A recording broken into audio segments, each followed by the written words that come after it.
सबको नमस्कार। आपकी इजाज़त हो तो शुरू करूं। धन्यवाद। आज मैं एक बहुत ही अति विशेष मुद्दे पर बात करना चाहता हूं, जिसके लिए हम शुरू से लड़ते आ रहे हैं। चौधरी देवलाल जी के समय भी, चौधरी ओम प्रकाश चौटाला जी के समय भी, और हमारे सबसे सीनियर और पुराने साथी आर.एस. चौधरी के ज़माने में भी लड़ाई लड़ते रहे।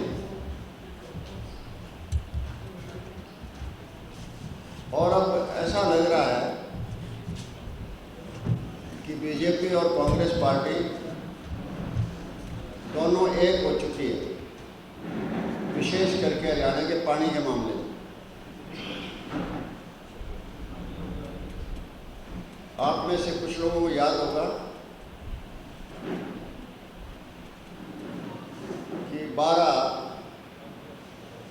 मई 1994 में जमुना कोर्ट हुआ था और उस टाइम कांग्रेस की सरकार थी। और यमुना कोर्ट हुआ हरियाणा, राजस्थान, उत्तर प्रदेश, दिल्ली और हिमाचल के बीच में। जबकि पुराना एग्रीमेंट चला आ रहा था 1954 का। 1954 का एग्रीमेंट हुआ था 12 मार्च 1954 में।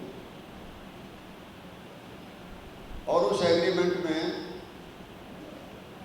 स्पष्ट लिखा हुआ था, दोनों स्टेटों के गवर्नर्स के बिहाफ पर चीफ इंजीनियर ने समझौता किया था। जो डायरेक्ट लिखा हुआ था, on behalf of governors of Punjab and UP.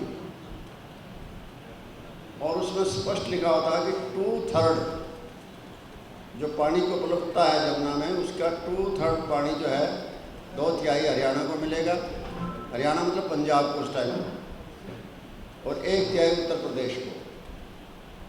Haryana के पानी के लिए चैनल थी वेस्टर्न जमुना कैनाल, और यूपी के लिए थी ईस्टर्न जमुना कैनाल। ये समझौता हुआ था, 2 स्टेटों को था। ठीक है, पानी कुछ देते रहे हैं दिल्ली को भी, 94 से पहले भी कुछ देते रहे राजस्थान को भी। जब भी पानी सरप्लस होता था बरसात के दिनों में, तो हम दोनों स्टेटों को ह्यूमैनिटेरियन ग्राउंड, मानवता के आधार पर जो है उनको पानी देते रहे। Not as a matter of right. ये नहीं था कि उनके अधिकार था हम दे रहे हैं, वो हम अपनी मर्जी से दे रहे थे। हरियाणा और उत्तर प्रदेश ओखला में पानी वो लेते थे और आगे आगरा कैनाल के थ्रू जो है राजस्थान में पहुंच जाता था। हमारा अपना पानी है, वो तो गुड़गांव के कैनाल से पहुंचता था, लेकिन उनका आगरा कैनाल के थ्रू। उसके बाद ये समझौता रहना था 50 साल तक। इसकी म्याद रखी गई थी लगभग 50 साल। कहने का मतलब मेरा कि 2000 तक थी। उस नज़रिए से आप टोटली बुक करोगे आप तो थोड़ा कम हो जाएगा, लेकिन हम लगभग 50 लाख कह सकते हैं, 50 वर्ष कह सकते हैं। लेकिन इतनी क्या जरूरत पड़ी कि आपने उस फैसले को बदल दिया और वो एग्रीमेंट 2000 के बजाय आपने एग्रीमेंट कर लिया 1994 में 12 मई को। सेंटर का दबाव था, कांग्रेस को अपनी यहाँ की सरकार बचानी थी, और इन्होंने, कांग्रेस पार्टी ने सरेंडर कर दिया सेंटर के आगे। उन दिनों विजय चंद्र शुक्ला जी इरिगेशन मिनिस्टर होते थे, तो 5 स्टेट के चीफ मिनिस्टर जो मैंने बताया आपको, नहीं बता रहा हूँ, और उसमें 5 में जो है 94 वाले में हरियाणा, यूपी, हिमाचल प्रदेश, दिल्ली और राजस्थान, ये 5 स्टेट थे। नहीं, पहले 1954 में हुआ था। 1954 में, हाँ पहले 1954 में हुआ था, बिल्कुल हुआ था, 12 मई 1954 को हुआ था। लेकिन जब आप इसको बदल रहे हो, ऐसी क्या आवश्यकता आ गई जब 50 साल के लिए था, 2000 तक था, मगर इन एडवांस आपने बदला, और बदला तो सिर्फ अपना पानी हरियाणा का बेचने के लिए, सरेंडर करने के लिए कांग्रेस ने बदला था। कांग्रेस के ऊपर सरकार थी, कांग्रेस के नीचे सरकार थी, और इसका जो है बड़ा नुकसान हुआ। कहाँ तो 2/3 पानी हमें मिल रहा था, लगभग ये जो 11.983 मिलियन क्यूबिक मीटर था, MCM मिलियन क्यूबिक मीटर, 11.98 मोटा कर लें हम 12 मिलियन क्यूबिक मीटर था। जब समझौता इसका हो गया 94 वाला, तो उसमें हमारा पानी घटा, क्यों? पहले हमें मिलता था 8 और यूपी को मिलता था 4 MCM। तो अगर 4 और 8 का था, तो अब वो 8 की जगह हमारा हो गया था 5.73। 94 में 8 MCM के बजाय, सॉरी BCM, MCM नहीं है, ये बिलियन क्यूबिक मीटर है, मिलियन नहीं है, billion, BCM billion cubic metre, 5.73 हो गया 8 की जगह। यूपी का हो गया 4.032, दिल्ली का हो गया 0.724, राजस्थान का हो गया 1.119, again repeat, billion cubic metre, और हिमाचल का हो गया 0.378। अगर आपको क्यूसिक में कन्वर्ट करना चाहोगे तो मैं क्यूसिक आंकड़े दे सकता हूँ आपको।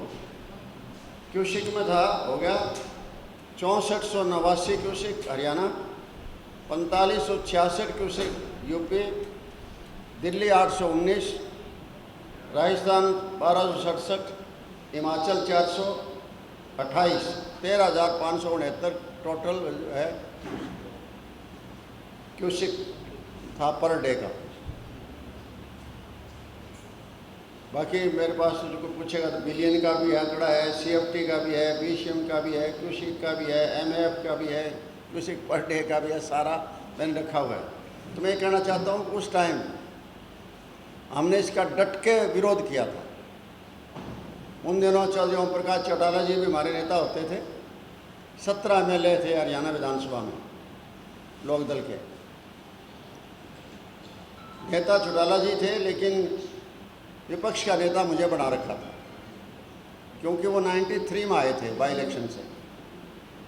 91 में जो असेंबली चुनाव हुए तो 16 थे, तो उन्होंने मुझे अपोजिशन लीडर बना दिया था। और उसके बाद भी उन्होंने कहा कि नहीं, आप ही देखिए कितना बड़ा हर्जा था उनका, कि आप अपोजिशन लीडर रहेंगे, वरना आजकल कितने लड़ते हैं लोग। लेकिन उन्होंने फिराक दिली से कि नहीं, और फिर सामने पूछते थे कई बार। उस असेंबली में जब बाद की असेंबली आई, उसके बाद आई थी असेंबली 2000 की, जब चौटाला साहब CM बन गए थे, तो चौधरी भजनलाल जी और चौधरी भूपेंद्र सिंह हुड्डा जी दोनों थे असेंबली में। तो पूछते थे कि तुम्हारा नेता कौन है, कोई जवाब नहीं देता था। फिर चौटाला साहब से पूछते थे कि आपका नेता कौन है, जब कह देते थे साहब, बोला विधानसभा में उस टाइम जो है ना, जब उसकी 91-96 की पूछते थे कि संपत सिंह मेरा विधानसभा में नेता है, बाहर मैं इसका नेता हूँ।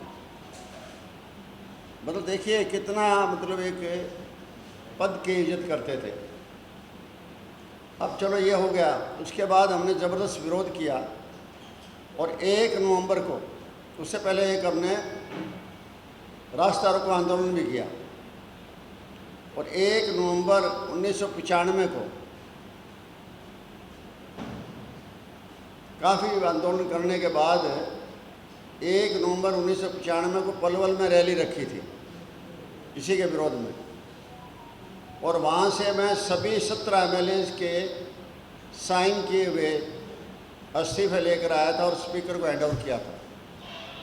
उसके बाद स्पीकर ने 1 to 1 बुलाया और सब के इस्तीफे मंजूर कर लिए थे। That was a sacrifice of big sacrifice of IND for the interest of the water for Haryana, right of water. एक तरफ तो हम हैं, उस टाइम कांग्रेस पार्टी ने ये किया, दगा दिया हरियाणा स्टेट के साथ, और अब दगा दे रही है बीजेपी। इसका मतलब है दोनों एक ही थैली के चट्टे बट्टे हैं। अब मैंने तो मुझे तो कल ही पढ़ने को मिला अखबार में कि आज ये MOU साइन कर रहे हैं। दैट्स वाई पार्टी ने मेरी ड्यूटी लगाई कि आप जाओ चंडीगढ़ और प्रेस कॉन्फ्रेंस करो इस मुद्दे के ऊपर। तो IND इसका सख्त विरोध करती है, क्योंकि उस टाइम ये फैसले भी हुए थे कि जमुना के जो अपर रिवर साइड है वहाँ 3 डैम बनने थे। हिमाचल में रेणुका और उत्तराखंड में उसके साऊ और लखबार व्यासी, ये 3 डैम बनने थे। अनफॉर्चुनेटली इन 3 डैम पर कोई काम नहीं हुआ है। मैंने एक बार RTI डाली थी 2017 में, उसका वो जवाब ये आया था कि अभी छोटी मोटी मीटिंगें हुई और कुछ नहीं हो रहा है।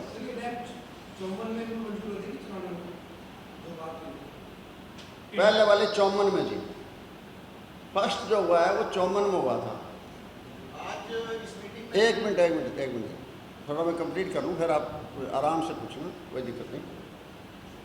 तो मैं ये बता रहा था आपको कि ये उस समझौते में थे, तीनों डैम बनने थे। उन तीनों डैम पर तो कोई काम हुआ नहीं, और उल्टा आप जो एक नया MOU फिर साइन करने लग रहे हो। जब हम उनको पानी दे रहे थे ओखला से, राजस्थान को जब जरूरत पड़ती थी और ज़्यादा समस्या उनको आती थी, तो हम मानवता के आधार पर दे रहे थे। लेकिन आज ताजेवाला से क्या पता गई आपको कि आप ताजेवाला से देना चाहते हैं? क्यों हमारे राइट छीन रहे हैं? इसका मतलब जितना जमुना का बेल्ट है सब में भयंकर दिक्कत आएगी अगर पानी जाता है यहाँ से, ताजेवाला से जाता है। और जबकि डैम बने नहीं ऊपर। दूसरी बात और कहना चाहता हूँ, राजस्थान के साथ हमारे और इश्यूज हैं, उनको भी सेटल कर लेते कम से कम सौदे में। 1978 में हरियाणा में ज़बरदस्त बाढ़ आई थी, आई एम राइट? 1978 में राजस्थान हरियाणा में ज़बरदस्त बाढ़ आई। तो बाढ़ का कारण क्या बना था? एक तरफ तो दिल्ली था जिसका झज्जर और रोहतक असर पड़ा था। ये ढांसा बांध उन्होंने तोड़ दिया था दिल्ली वालों ने। और दूसरा जो है साहिबी और कृष्णावती और एक और नदी थी। इन 3 नदियों का पानी राजस्थान से ज़बरदस्त आया और नारनौल और रेवाड़ी और मेवात लबालब भर गया सारा। हजारों एकड़ ज़मीन खड़ी फसलें बर्बाद हमारी हो गई थी। उस टाइम चौधरी देवलाल जी चीफ मिनिस्टर थे, तो उन्होंने फैसला लिया, मसानी जो हमारा ये जयपुर हाईवे के साथ है, जो हमारा वो बना हुआ है ना अपना टूरिस्ट कॉम्प्लेक्स एक, उसके आगे साइड में जाके है मसानी बैराज। तो मसानी बैराज बनाया, काम शुरू करा दिया था, पूरा हुआ उन्हीं के काल में, बाद में 89 में। उस पर 73 करोड़ रुपए हमने खर्च किए। क्या आइंदा फ्लड आएगा, चौधरी देवलाल जी ये कहते थे, क्या आइंदा फ्लड आएगा तो जहमत नहीं होगी, रहमत होगी। मेवात में जाके उर्दू भाषा में कहते थे कि आइंदा अगर फ्लड आया तो जहमत नहीं होगी, रहमत होगी, मतलब फ़ायदा होगा आपको। क्योंकि रिजर्वायर जो बना दिया था वहाँ, उसका पानी बाद में इलाके को मिलना था और पानी आगे नहीं आना था। लेकिन राजस्थान ने क्या, दे प्लेड स्मार्ट। राजस्थान ने अपनी तीनों नदियों के ऊपर कच्चे बांध बना लिया अपर साइड में, उसके बाद एक घूंट पानी कभी नहीं आया। 89 का बेकार पड़ा है बैराज हमारा, 69 करोड़ खर्च किए। तो सवाल करोड़ खर्च करने यानी पानी का था, जो पानी नेचुरल वे से आता था और राजस्थान उसको रोक रखा है।